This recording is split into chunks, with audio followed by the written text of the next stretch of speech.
illallah wallahu akbar. Allahu akbar walillahil hamd. Allahu akbar kabira walhamdulillahi katsira wa subhanallahi bukratan wa asila. La ilaha illallah wa la na'budu illa iyyahu mukhlishina lahuddin walau karihal kafirun. La ilaha illallah wahdah sadaqa wa'dah wa nasara 'abdah wa a'azza jundahu wa hazamal ahzaba wahdah. La ilaha illallah wallahu akbar. Allahu akbar walillahil hamd. Alhamdulillahilladzi qad akhraja nataijal fikri li arbabil hijab wa hatta anhum min sama'il aqli kulla hijabin min sahabil jahli hatta badat lahum syumusul ma'rifah ra'aw mukhaddaratiha munkashifah. Nahmaduhu jalla 'alal in'ami bi ni'matil imani wal islami. Ashhadu an la ilaha illallah wahdahu la syarika lah wa ashhadu anna Muhammadan abduhu wa rasuluh la nabiyya wa la rasula ba'dah. Allahumma fasalli wa sallim wa barik ala hadha an-nabiyyil karim nabiyyina Muhammadin sallallahu alaihi wasallam wa ala alihi wa sahbihi al-mujahidin at-tahirin. Amma ba'du, fa ya ayyuhal muslimun al-hadirun, usi nafsi wa iyyakum bittaqwallah faqad fazal muttaqun. Ittaqullaha haqqa tuqatih wa la tamutunna illa wa antum muslimun. Faqala Allah ta'ala fil Qur'anil Karim, a'udzu billahi minasy syaithanir rajim. Bismillahirrahmanirrahim.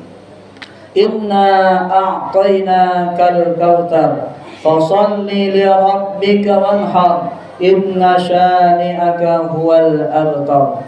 Shadaqallahul azim wa sadaqa rasuluhun nabiyyul karim wa nahnu ala dhalika minasy syahidin wasyakirin walhamdulillahi rabbil alamin.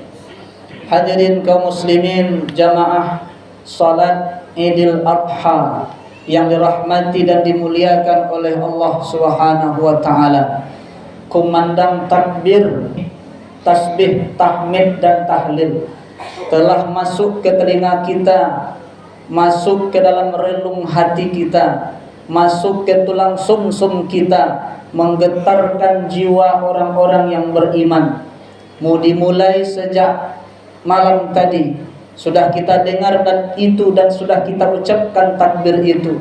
Mudah-mudahan itu pertanda bahwa kita sedang mensyukuri nikmat Allah Subhanahu wa taala. Amin ya rabbal alamin.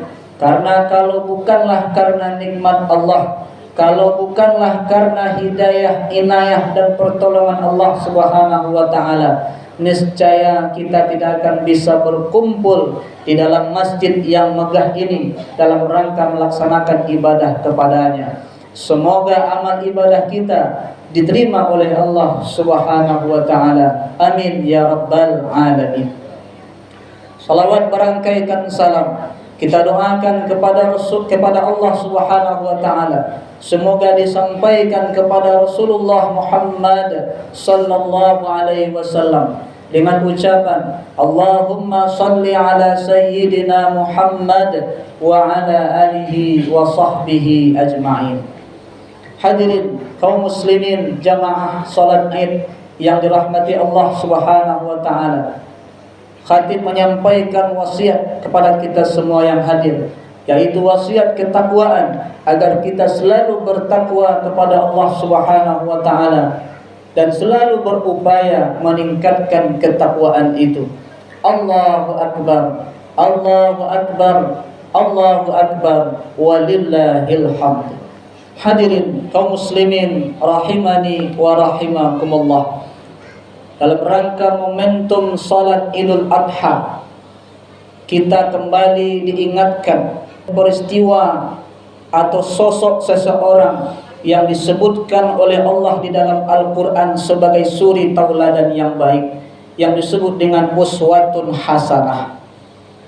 Ada dua nabi yang disebutkan uswatun hasanah di dalam Al-Quran, yaitu Nabi Ibrahim dan Nabi Muhammad sallallahu alaihi wasallam.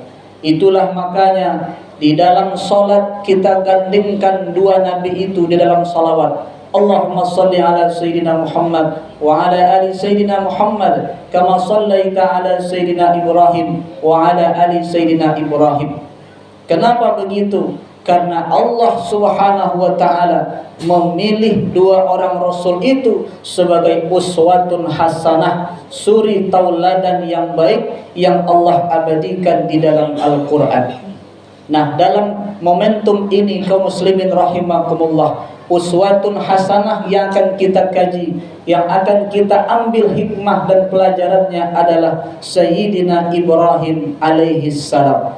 Sebagaimana disebutkan oleh Allah di dalam Al-Quran, qad kanat lakum uswatun hasanatun fi Ibrahim walladzina ma'ahu. Sungguh telah ada suri tauladan yang baik, contoh ikutan pada diri Nabi Ibrahim dan orang-orang yang bersamanya. Apa pelajaran yang dapat kita ambil? Apa yang dapat teladan yang kita tiru dari Nabi Ibrahim alaihi salam? Nabi Ibrahim alaihi salam kaum muslimin rahimakumullah adalah sosok yang mulia, pribadi yang mulia, berakhlak mulia dan akidah tauhidnya kuat. Kemudian apa yang beliau tinggalkan? Yang diantaranya adalah ibadah haji, kemudian ibadah kurban. Itu tidak terlepas dari perjuangan dan perjalanan kehidupan Nabi Ibrahim alaihi salam. Hadirin kaum muslimin rahimakumullah. Pertama adalah ibadah kurban. Ibadah kurban sebagaimana disebutkan di dalam suatu hadis yang diriwayatkan oleh Imam Ahmad dan Ibnu Majah. Ya Rasulullah, ma hadhil adahi? Ditanya Rasulullah, ya Rasulullah, apakah Idul Adha itu? Rasulullah menjawab, qala sunnatu abikum Ibrahim. Idul Adha, kurban itu adalah sunnah bapakmu, yaitu Nabi Ibrahim alaihi salam. Qalu ma lana minha. Lalu ditanya, mereka bertanya kepada Rasul, apa yang kita dapatkan dari Idul Adha itu, penyembelihan hewan kurban itu? Qala, berkata Rasulullah sallallahu alaihi wasallam, bi kulli sya'ratin hasanatun. Setiap bulu, setiap helai bulu dari hewan kurban itu adalah satu kebaikan. Bayangkan kaum muslimin rahimakumullah, pernahkah kita menghitung berapa banyak bulu di sapi yang akan kita kurbankan, atau di hewan kurban kambing yang kita kurbankan itu? Pernahkah kita menghitung bulunya? Saya yakin tidak pernah menghitungnya. Tapi yakinlah bahwa kebaikan demi kebaikan dihitung dari per bulu yang ada di hewan kurban kita itu. Kemudian ibadah kurban itu mengajarkan kepada kita kaum muslimin rahimakumullah, pertama mendekatkan diri kepada Allah Subhanahu wa taala sesuai dengan kata kurban itu. Kurban berasal dari kata qaruba yang artinya mendekatkan diri. Kalau kita ibadah solat, melaksanakan solat kaum muslimin rahimakumullah, kalau kita puasa, itu mendekatkan diri, jiwa kita, pikiran dan hati kita dengan Allah Subhanahu wa ta'ala. Akan tetapi kalau berkurban itu mendekatkan diri kita kepada Allah melalui harta kita yang kita cari dan kita kumpulkan.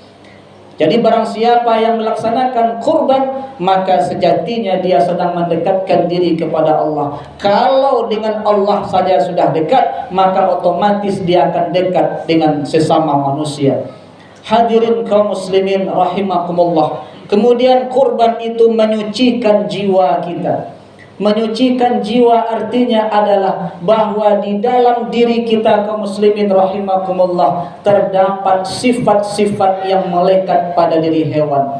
Apa sifat yang melekat pada diri hewan kaum muslimin rahimakumullah? Yaitu sifat rakus dan tamak. Itu yang ada pada diri hewan. Adakah manusia yang rakus? Adakah manusia yang tamak? Ada. Maka rakus dan tamak itu bisa dihilangkan melalui ibadah kurban. Maka oleh sebab itu kaum muslimin rahimakumullah, ketika Bapak Ibu hadirin telah mendaftarkan nama ke panitia kurban, menyerahkan sejumlah uang untuk dibelikan hewan kurban, di saat itu Bapak Ibu kaum muslimin telah meniatkan bahwa saya akan melaksanakan kurban pada tahun ini. Kalau itu sudah dilaksanakan hadirin kaum muslimin rahimakumullah, nanti di rumah jangan Bapak tanyakan lagi dan jangan Ibu tanyakan lagi ke panitianya. Panitia kurban, nanti saya mau dapat apa? Lidahnya bisakah saya dapatkan? Atau tanbursunya dapatkah saya peroleh nanti? Atau ekornya atau tunjangnya bisakah saya bawa pulang? Kalau itu yang Bapak Ibu lakukan hadirin kaum muslimin rahimakumullah, belum menyucikan jiwa kita kurban itu. Kurban itu secara prinsipnya adalah memberikan kepada orang lain, bukan mengambil untuk kita. Memang ada hak orang yang berkurban di dalamnya, betul. Ada hak Bapak Ibu yang berkurban, ada haknya.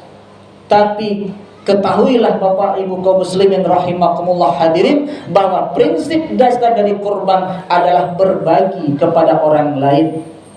Kalau kita juga yang akan mengumpulkan, saya mau tanmunsu, saya mau tunjang, saya mau kulit, saya mau kepala, mendingan beli sapi sendiri, sembelih sendiri, makan sendiri. Kaum muslimin rahimakumullah, maka oleh sebab itu, itulah pelajaran yang berharga dari kurban itu, bahwa kurban itu menyucikan jiwa kita dari sifat tamak.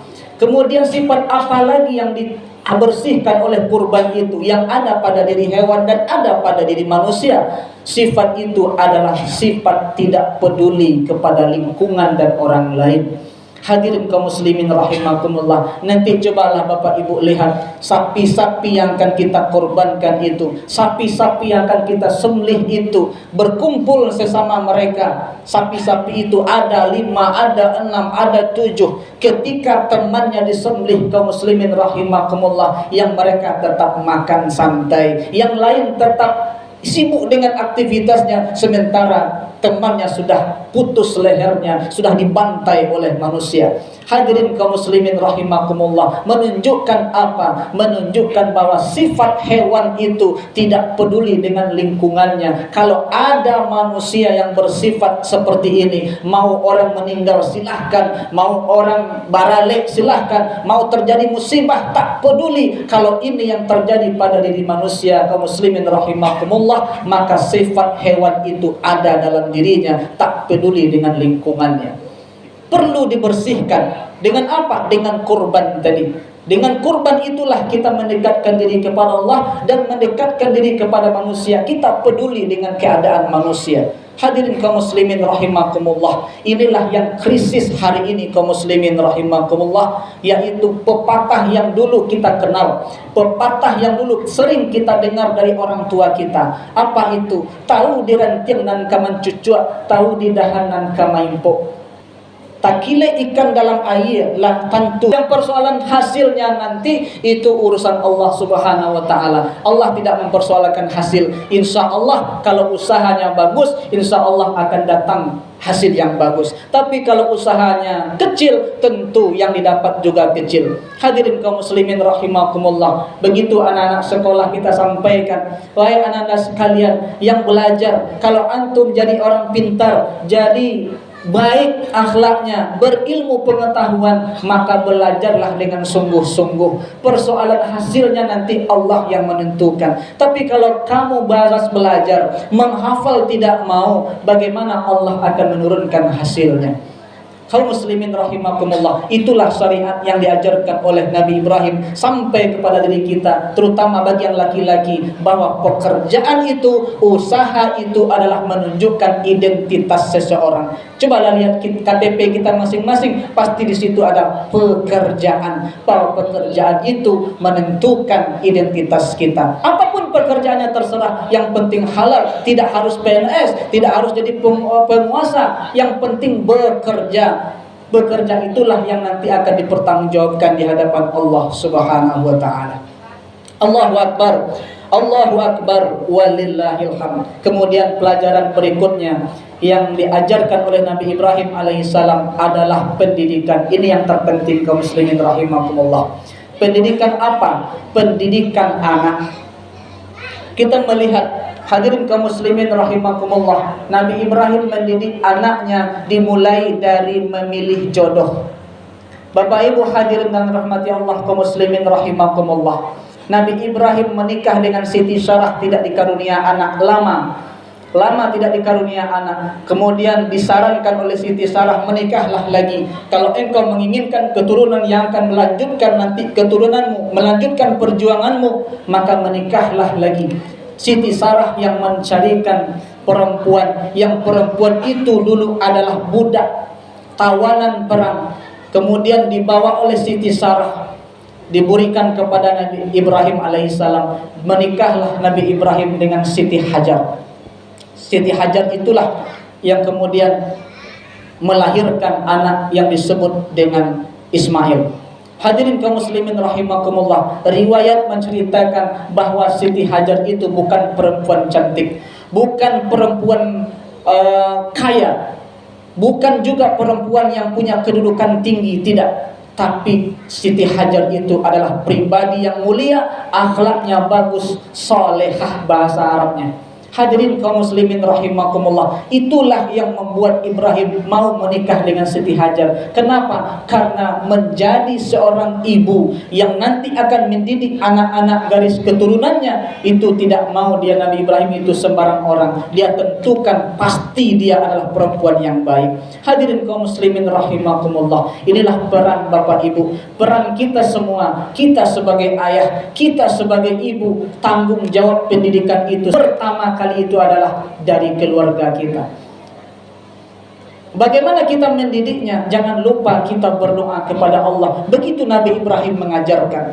Setelah jodoh kita temukan, jangan lupa berdoa kepada Allah. Apa doa yang kita panjatkan kepada Allah? Rabbi habli minas solihin. Itu doa Nabi Ibrahim. Ya Allah, karuniakan aku anak yang soleh. Hadirin kaum muslimin rahimakumullah, ini yang kita terjadi pada diri kita sebagai pendidik, sebagai guru. Ketika anak-anak di asrama, ketika anak-anak di sekolah, banyak tingkah lakunya kaum muslimin rahimakumullah. Lalu kita telepon orang tuanya. Bapak Ibu, ya, ini Bapak Ibu, anaknya di pondok, anaknya di sekolah. Ini perlu kami sampaikan kepada Bapak Ibu. Memang anak saya kenapa Ustaz? Tidak ada apa-apa Ibu, cuman kami minta tolong saja.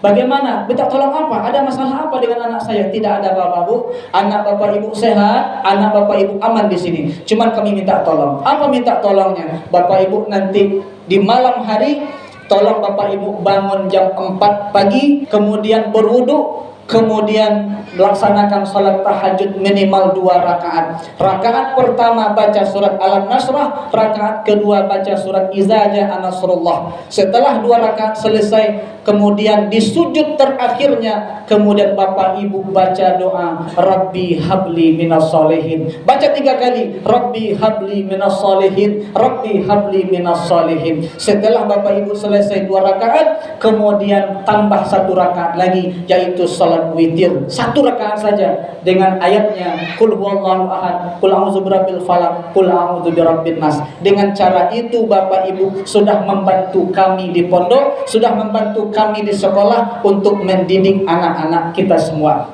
Bapak Ibu hadirin yang dirahmati Allah Subhanahu wa taala. Artinya apa? Bahwa pendidikan tidak bisa diserahkan kepada sekolah saja. Sudah kita ketahui bahwa doa ibu itu tidak akan ada hijab pembatasnya untuk sampai kepada Allah Subhanahu wa taala. Maka oleh sebab itu kaum muslimin rahimakumullah, jangan lupa doakan anak-anak kita di setiap saat, setiap waktu, bahkan setiap salat kita doakan, selesai salat kita doakan. Kalau bisa memang selesai salat tahajud itu kita doakan kepada Allah agar kita, anak-anak kita menjadi anak-anak yang soleh. Nanti akan melanjutkan tongkat estafet perjuangan kita. Itu yang diajarkan oleh Nabi Ibrahim alaihi salam. Hadirin kaum muslimin rahimakumullah. Setelah doa itu selesai, apa yang diajarkan oleh Nabi Ibrahim, pendidikannya adalah memilihkan lingkungan yang baik untuk anak-anak kita. Apa lingkungan yang dipilih oleh Nabi Ibrahim? Dia tinggalkan anaknya biwadin bighairi zizar'in, di lembah yang tidak ada tumbuhan, lembah yang tidak ada air, lembah yang tidak ada rumah di situ. Tidak ada bangunan di situ kecuali hanya satu, yaitu inda baitikal muharram, yaitu dekat Masjidil Haram yang dulu lembahnya disebut dengan Bakkah, kemudian berubah menjadi kota disebut dengan Makkah. Ada apa di sana kaum muslimin rahimakumullah? Kenapa itu yang dipilih oleh Nabi Ibrahim? Karena itulah tempat terbaik menurut Nabi Ibrahim, dekat dengan Masjidil Haram. Apa maknanya pesan bagi kita? Kalau ingin kita menjadi anak-anak yang soleh, melanjutkan estafet perjuangan kita, di samping kita mendoakan kepada Allah, mari kita dekatkan dia dengan rumah Allah. Masukkan dia mengaji, kontrol setiap waktu betul dia mengaji atau tidak. Kalau bisa kawal sampai ke masjid, sampai dia atau tidak. Tanyakan lagi pas pulang nanti dia belajar atau tidak. Begitu pengawalan kita terhadap anak-anak kita. Supaya apa? Supaya mereka tumbuh menjadi anak-anak yang baik. Begitu yang diajarkan oleh Nabi Ibrahim alaihissalam. Hadirin kaum muslimin rahimakumullah. Kemudian kalau dekat sudah dengan masjid, apa lagi yang akan muncul? Kebiasaan untuk sholat tidak akan pernah ditinggalkan. Anak yang biasa sholat sejak kecil, insya Allah pribadinya lembut. Hadirin kaum muslimin rahimakumullah. Kemudian kita mendoakan juga, yang diajarkan oleh Nabi Ibrahim adalah doakan masyarakat kita. Nabi Ibrahim mendoakan masyarakat Mekah agar diutus seorang Rasul kepadanya. Barulah kemudian diutus Nabi Muhammad SAW. Kemudian Nabi Ibrahim juga mendoakan Makkah menjadi negeri yang aman, penduduknya beriman dan diberikan rezeki dari buah-buahan. Hadirin kaum muslimin rahimakumullah. Itulah pelajaran yang berharga yang dicontohkan oleh Nabi Ibrahim kepada kita. Mari kita doakan anak kita, kita doakan keluarga kita doakan masyarakat kita, dan kita doakan negeri, bangsa dan negara kita ini mudah-mudahan terhindar dari mara bahaya, musibah, bencana dan sebagainya. Barakallahu li wa lakum fil Qur'anil azim wa nafa'ani bima ayati wa dzikril hakim wa taqabbalallahu minni wa minkum tilawatahu innahu huwas samiul alim.